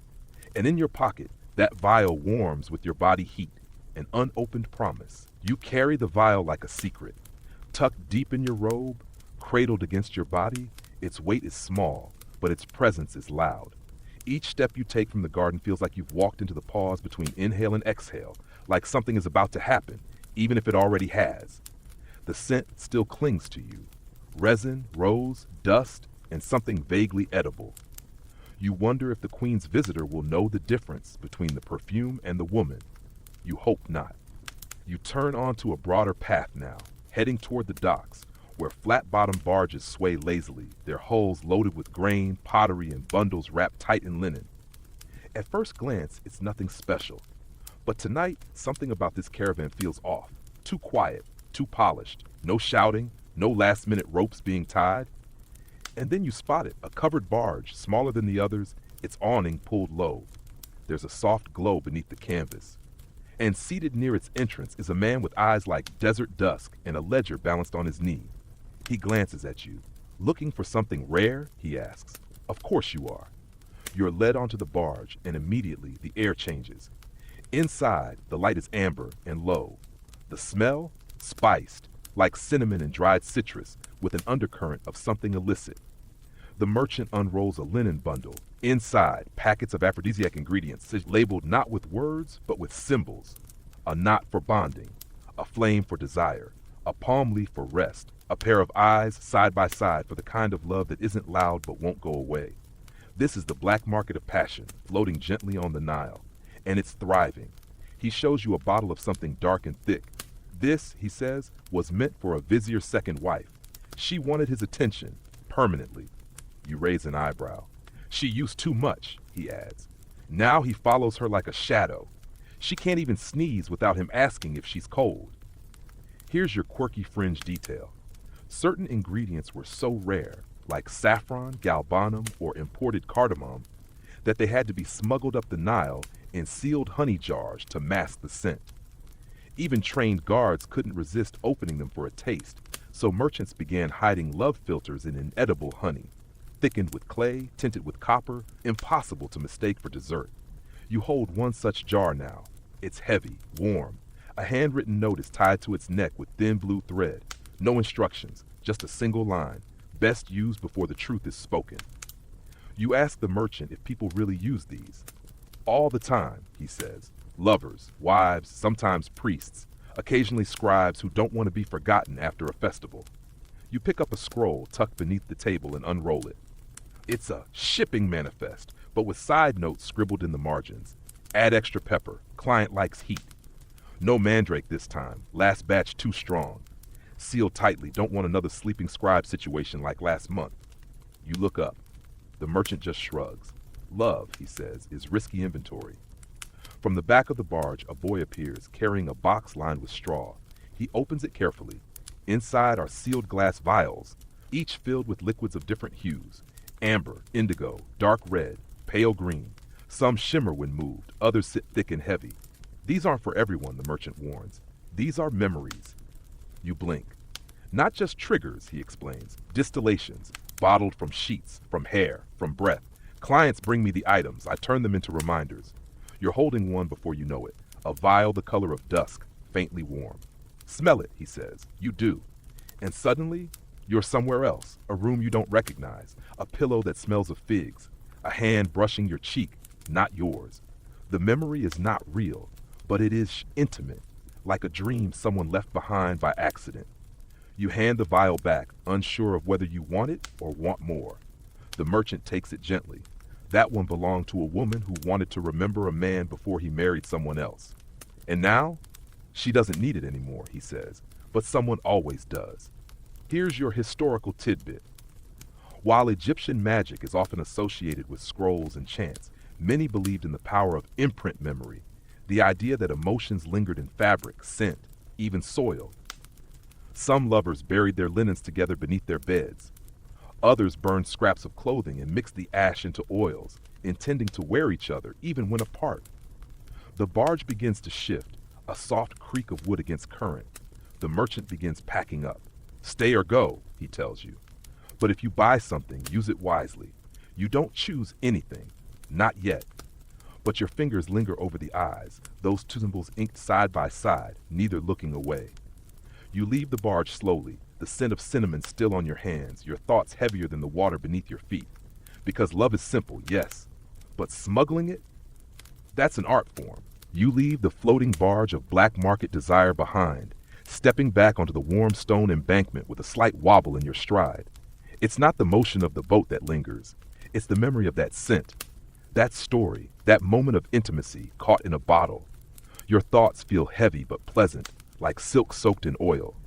The city is beginning to quiet now. Evening has passed into something deeper, something secret. Fewer voices, more shadows. The torches along the avenues burn lower, and the breeze carries hints of ash, perfume, and damp linen left out to dry. You turn off the main path, instinct guiding you down a narrow, crooked lane flanked by mud brick walls. The ground here is soft with swept sand, and the air grows cooler. You're not sure where you're going, but your body keeps moving as though it already knows. And then you see it. At the base of a wide sycamore fig tree, its trunk gnarled, its roots spreading like fingers, there sits a small stone circle, unguarded and humble. It's not lit, no golden offering bowls or embroidered cloths, but it hums with the kind of quiet energy that makes you pause. This is not a temple, it's a folk shrine, the kind built not by priests, but by people, by hands that kneaded bread, combed children's hair, poured wine, and whispered longings into linen pillows. You step closer. In the center of the stone circle is a low altar made from chipped alabaster, surrounded by a scatter of figurines, some whole, some worn down by time and touch. A cat, a frog, a tiny lotus, a hippo with a broken ear, a crocodile curled mid-swim, each one small enough to fit in the palm of your hand, yet weighted with story. You kneel slowly, brushing sand from your knees. No one speaks. The only sounds are the rustle of leaves above and the soft crackle of a dying hearth somewhere far off. You pick up the cat figurine first. It's cool and smooth, carved from black basalt. The copper inlay eyes are long since gone, but you can imagine the shimmer they once held. In ancient Egypt, the cat wasn't just a pet or a mouse catcher. She was Bastet, goddess of the home, fertility, pleasure, and the kind of beauty that didn't ask for attention but always got it. A well-placed cat in a love poem symbolized stealthy affection, pleasure taken in secret, or the promise of purring comfort under silk sheets. Lovers often gifted cat-shaped amulets to each other, not as ownership, but as invitation. You set her down gently and pick up the frog. Carved from mottled green soapstone, it's rougher than the cat, with wide, alert eyes. Frogs, in Egyptian belief, were symbols of fertility and sudden abundance, appearing by the thousands after the Nile's annual flood, bringing with them the promise of renewal, fresh fields, and new beginnings. Some ancient love spells called for frog-shaped charms to be buried under doorways or slipped into bedding, with prayers like, "Let love multiply as the frog leaps." A fringe practice, whispered more than written, recommended kissing a frog figurine under moonlight if your partner had grown inattentive. No word on the success rate, but hey, desperate times. You turn now to the hippo. She's squat and solid, carved from glazed blue faience. Her expression is strangely tender. This is Taweret, the protector of mothers, children, and all things that require both ferocity and softness. She represented protective love, the kind that sits by your bed when you're sick or lays a knife under the pillow just in case. Expecting mothers clutched hippo charms during labor, but even outside childbirth, lovers gave each other hippos to say, "I will guard your heart with teeth." You smile. Ancient Egyptians knew love wasn't all perfumes and poems. Sometimes it was messy, primal, defensive, and necessary. Next, the crocodile. This one is alabaster, sleek and pale, worn smooth by many hands. This is Sobek, god of the Nile's strength, protector of the pharaoh, and, somewhat surprisingly, the embodiment of virility. He was often invoked by soldiers, athletes, and yes, lovers. Some fertility charms called upon Sobek to awaken the river within, a metaphor that scholars still debate with raised eyebrows. One obscure love charm, found etched on an ostracon from the Theban necropolis, suggests mixing crocodile teeth dust into wine to embolden timid lovers. No word on whether that worked or caused immediate dental regret. And finally, the lotus. Delicate, fragile, carved from soft blue faience, it rests apart from the others, as though even the other figurines know to give it space. The lotus was everything in ancient Egyptian symbolism: purity, beauty, eroticism, rebirth.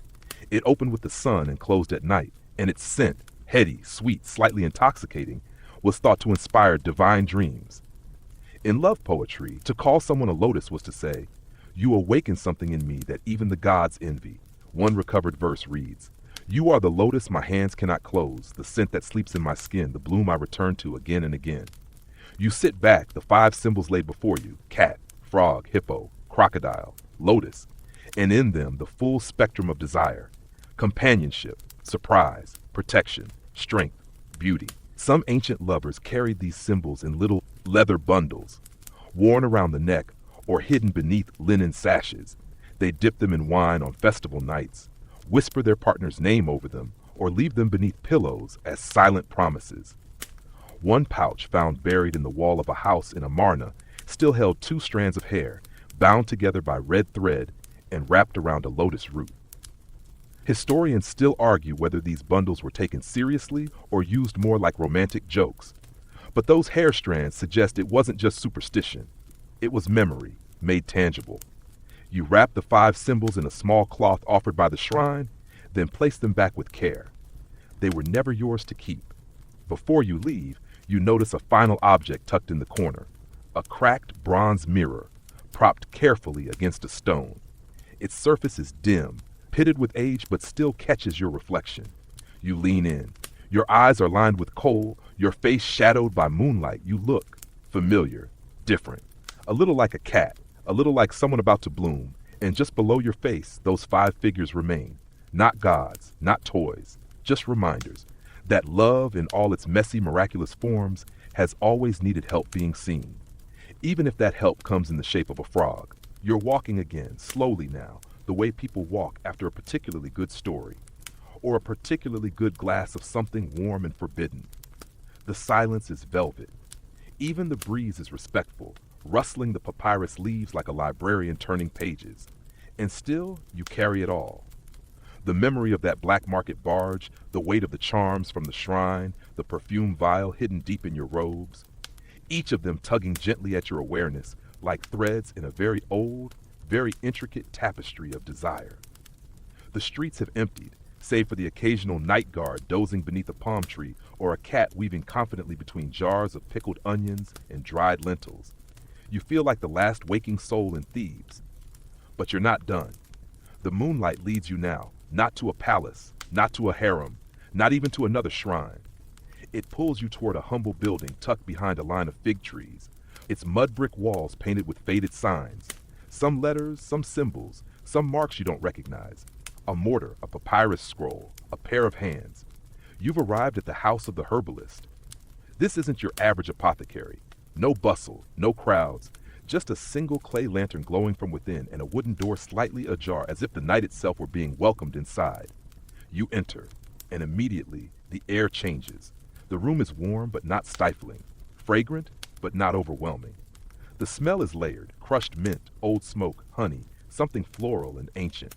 Your eyes adjust slowly. There are no windows, just shelves. Shelves and shelves and shelves. Jars of dried herbs. Bundles of roots.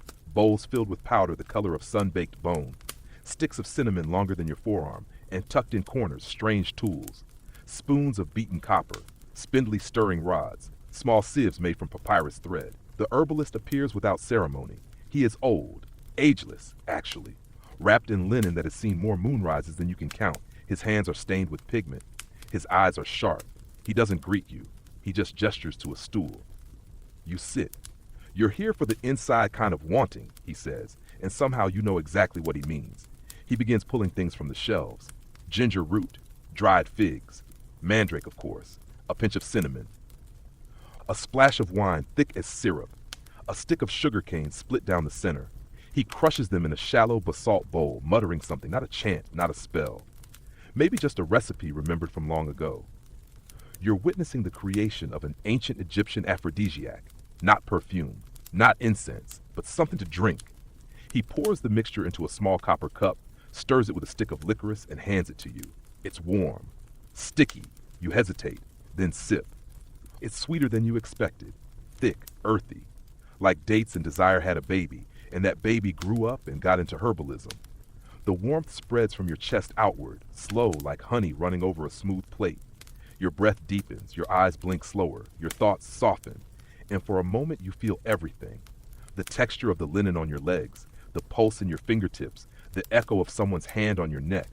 Not real, but not imagined either. He watches you. You'll feel more tonight, he says, but only if you let it. He moves toward another table, where he begins explaining some of his trade.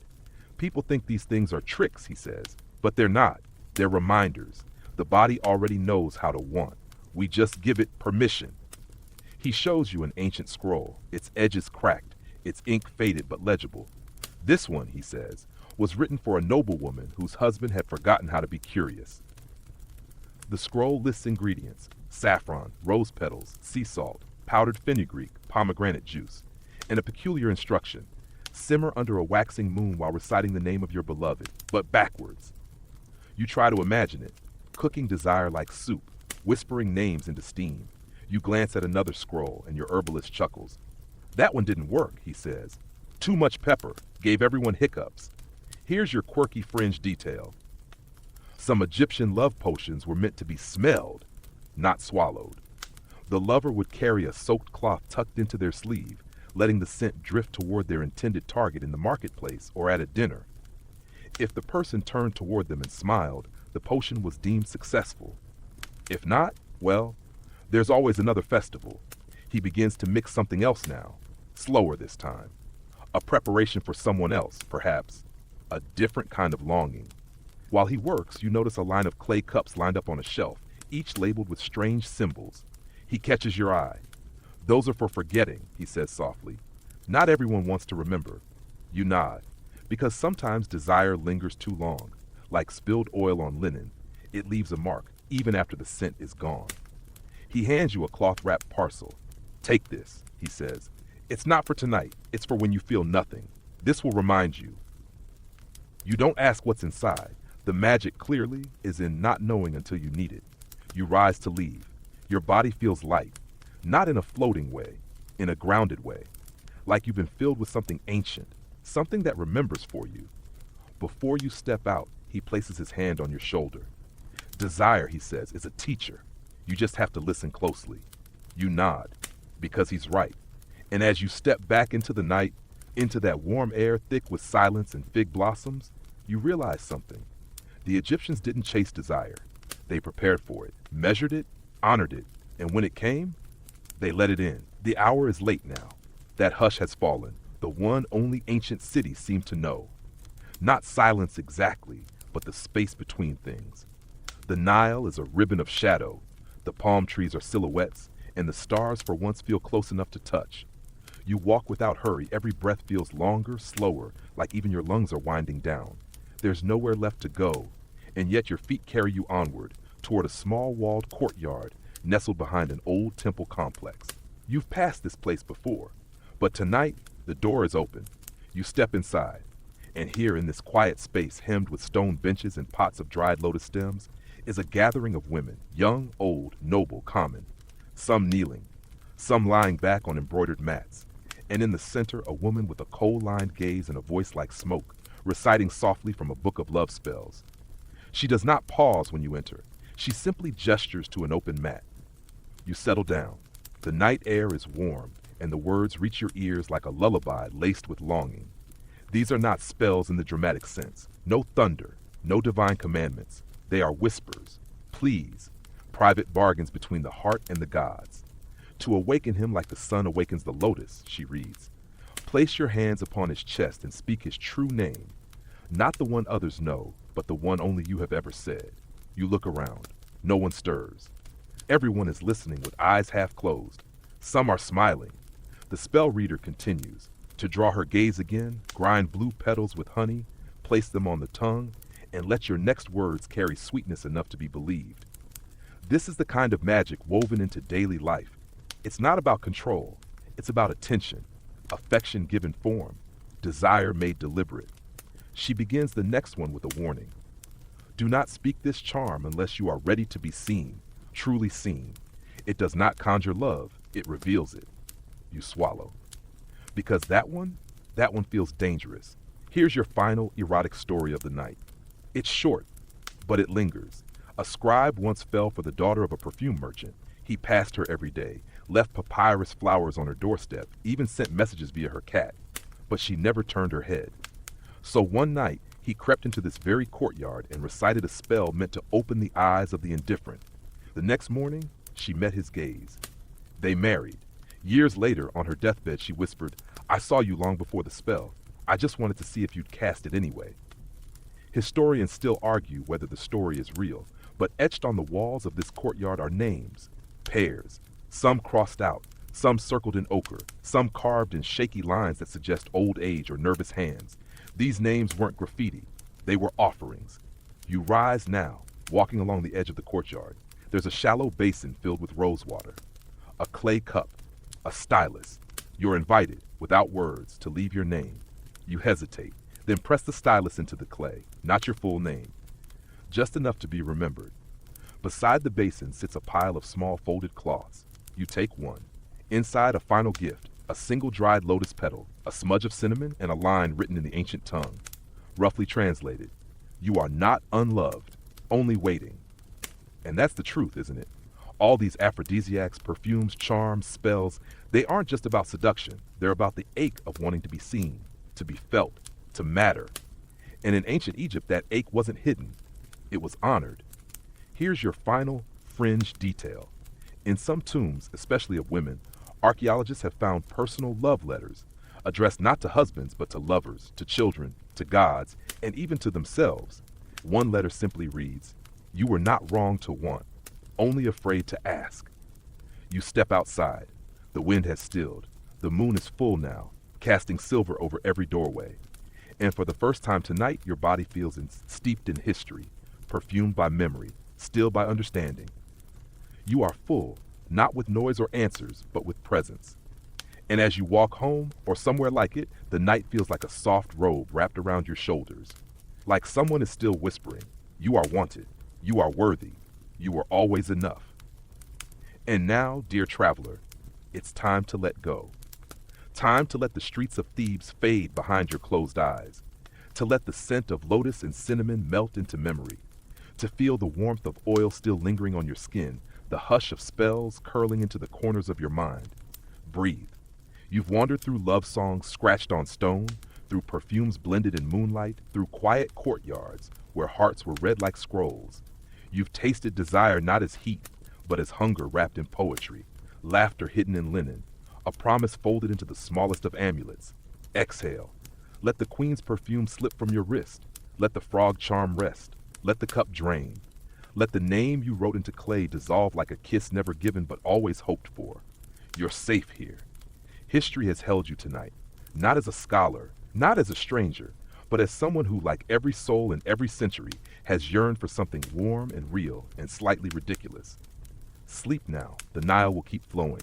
The lotus will bloom again, the ink will dry, and your name, whether whispered in desire or silence, is already part of the story. Good night, my friend. May your dreams be soft, and may you always remember, you are not forgotten, you are still blooming.